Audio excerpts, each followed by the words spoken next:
အားလုံးပဲမင်္ဂလာပါရှင်ညီမကဒီနေ့မှာတော့Season Marketing ကနေခေါ်ယူနေနောက်ထပ် job opportunities တွေနဲ့မိတ်ဆက်ပေးခြင်းပါတယ်ပထမဆုံးအနေနဲ့ကတော့ညီမတို့ဒီ automotive company ကနေခေါ်ယူနေတဲ့ဒီ BD manager position လေးပဲဖြစ်ပါတယ်သူ့ကိုတော့ salary up to ညီမတို့40 lakhs အထိညီမတို့ open လုပ်ပေးထားပါတယ်နောက်တစ်ခုကတော့ညီမတို့ဒီ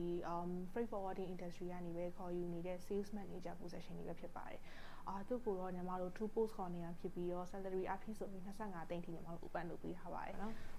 နောက်တစ်ခုအနေနဲ့ကတော့ညီမတို့ real estate industry ကနေခေါ်ယူနေတဲ့ sales associate position တွေဖြစ်ပါတယ်သူကတော့အဓိကအားဖြင့်ဆိုရင်တရုတ်လိုပြောတတ်တဲ့candidate တွေကိုညီမတို့ဦးစားပေးပြီးတော့ view ထဲမှာဖြစ်ပြီးတော့ salary အားဖြင့်ဆိုရင်ညီမတို့15သိန်းထိညီမတို့ open လုပ်ပေးထားပါတယ်ဒီအခုပေါ်ပြထား position တွေအကုန်လုံးကညီမတို့ရန်ကုန် base ပဲဖြစ်ပြီးတော့စိတ်ဝင်စားလို့ရှောက်ထားခြင်းနဲ့ဆိုလို့ရှိရင်ပေါ်ပြထား email တွေမှာပေးဖို့ပြီးတော့ချက်ထားနိုင်ပါတယ်အားလုံးကျေးဇူးတင်ပါတယ်